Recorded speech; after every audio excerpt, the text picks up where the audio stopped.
యదా యదా హి ధర్మస్య గ్లానిర్భవతి భారత అభ్యుత్థానామధర్మస్య తదాత్మానం సృజామ్యహం. ఎప్పుడెప్పుడు ఈ భూమిపై పాపం పెరుగుతుందో, ధర్మానికి కీడు జరుగుతుందో, అప్పుడు నేను ఈ భూమిపైకి వస్తాను.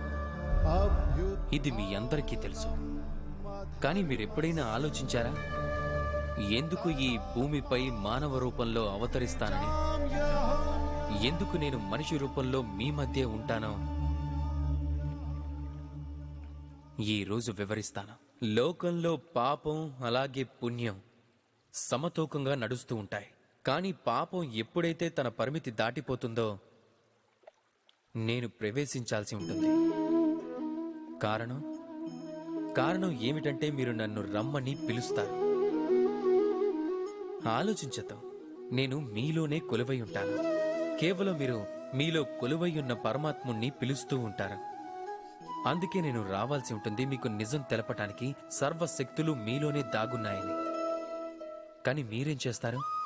నన్ను గౌరవిస్తారు, నన్ను పూజిస్తారు, శక్తి కావాలని నన్ను అడుగుతారు, మీ ప్రతి కోరికని నా ముందుంచుతారు.